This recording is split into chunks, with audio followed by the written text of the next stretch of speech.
Salam alaikum, peuple musulman. Avant de m'adresser à vous, musulmans, je vais d'abord répondre aux gens qui se sont exprimés sur ma page. Malheureusement, 9 personnes sur 10 se sont arrêtées au messager.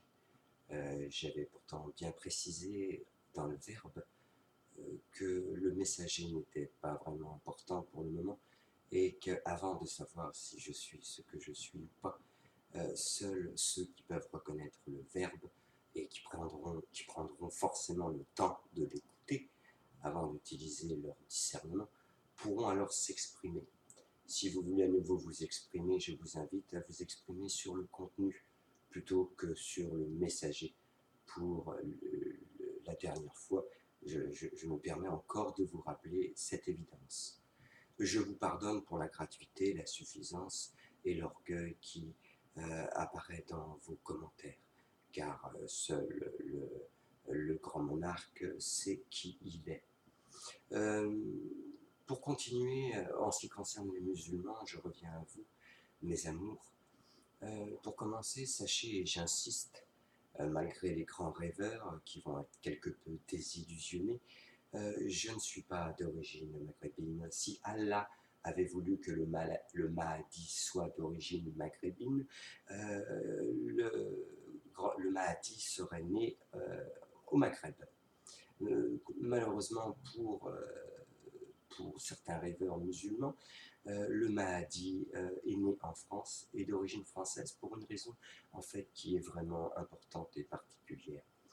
Il faut savoir que le peuple juif, bien que le nom juif est récent et qu'il n'existait pas à leur époque, il y a quelques milliers d'années, le peuple juif a eu son Messie et sa terre promise. Le peuple juif a conservé la terre promise et n'a pas conservé le Messie, malheureusement. Encore moins l'Antéchrist qui avait annoncé le Messie, puisque sa tête a été coupée il y a 2000 ans.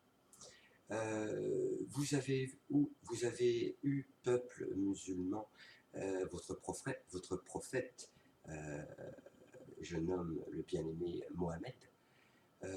Maintenant, sachez que c'est au tour des chrétiens d'avoir leur Messie, et aussi, je vous en parlerai plus tard.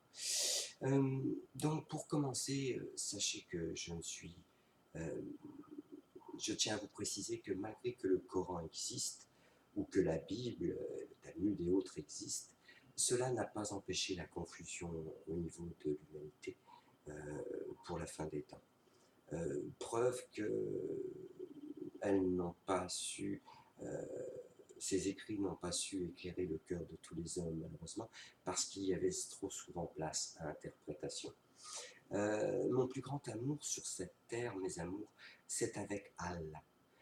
Je vous invite par conséquent, pour la fin des temps, à vous rapprocher d'Allah, au risque, malheureusement, et vous le comprendrez en ouvrant vos consciences et vos cœurs à Allah, que vous devrez faire un choix comme les francs-maçons et les gilets jaunes.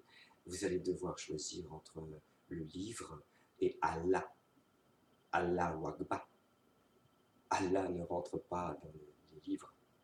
Allah est trop grand, il n'y a pas assez de pages dans le livre pour parler de mon Père. Ce serait le réduire. Sachez aussi, peuple musulman, qu'avant le Coran, il existait d'autres écrits. Notamment, je vous invite à faire des lectures, peuple musulman, car voyez-vous, quand j'ai rencontré Christ, la première chose qu'il m'a dit, car je lui ai demandé pourquoi est-ce qu'on mentait à son sujet. Christ m'a répondu pour mieux répéter les erreurs du passé sans que l'humanité ne les voie revenir. Par conséquent, je vous invite à faire quelques lectures, parfois au-delà du Coran.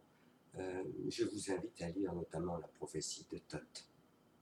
Oui, Thoth.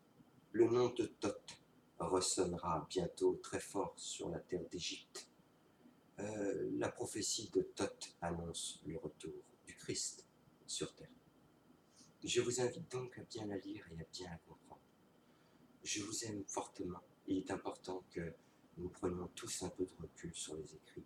Sachez que si je suis le grand déstabilisateur, et c'est une réalité, car dans mon réseau intime, je me suis révélé, et sachez que je suis effectivement aimé et parfois craint parce que, voyez-vous, je possède certains dons en moi qui me permettent de voir dans mes frères et mes sœurs ce qui les habite, ce qui peut parfois être effrayant pour les gens qui me côtoient, surtout lorsqu'ils ont pu valider cette réalité.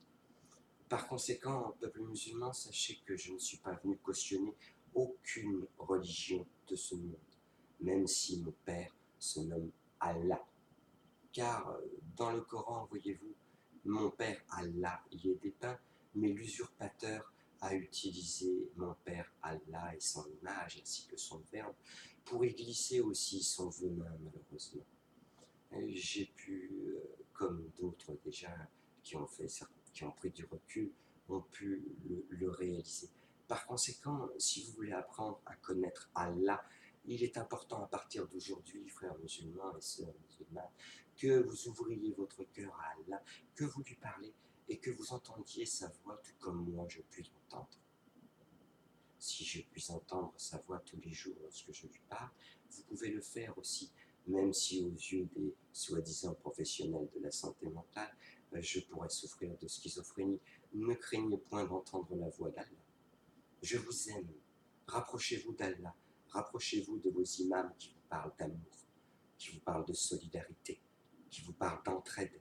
Lorsqu'une personne a soif, dans ma vie je l'abreuve, qu'elle soit juive, musulmane ou chrétienne. Sur la terre, vous avez eu des exemples de chrétiens, de musulmans et de juifs qui vivent ensemble, dans l'amour, au-delà de leurs différences. Je vous invite à en faire autant, mes amours. Conservez le Coran et l'islam, certes, vos cultures, mais sachez que le plus important, c'est de vous rapprocher d'Allah, même si le Coran peut être un livre de référence, car vous ne trouverez pas l'amour d'Allah dans le Coran, mes amis. J'en suis sincèrement navré. Mais l'amour, vous le trouverez dans vos cœurs. Cet amour divin, car l'amour des hommes ne vaut pas grand-chose en fait. Donc, parce que nous apprenons encore à aimer, je vous invite fortement à développer votre relation d'amour. Bientôt, des événements terribles et durs surviendront. Sachez qu'en 1929, un krach boursier est survenu. Ce même krach surviendra bientôt rapidement. Il est temps de vous serrer les uns et les autres. Un pour tous et tous pour un est une devise et non pas une religion. Je vous invite à pratiquer cette devise, mes amis. Et ne donnez pas aux pourceaux ni aux chiens enragés. Ne donnez qu'à ceux qui disent merci. Je vous aime. J'espère avoir été très clair avec vous. Je souhaite de tout cœur ne pas avoir heurté votre sensibilité et je vous invite à ne pas me croire sur parole, mais à prendre du recul et à vous rapprocher d'Allah.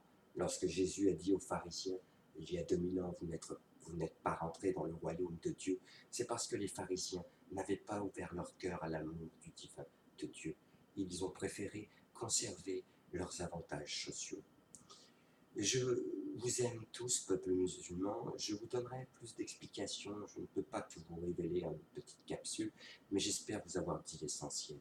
Je vous aime grandement, vous êtes dans mon cœur, et je prie. Allah Wakba, Allah Wakba, je vous aime.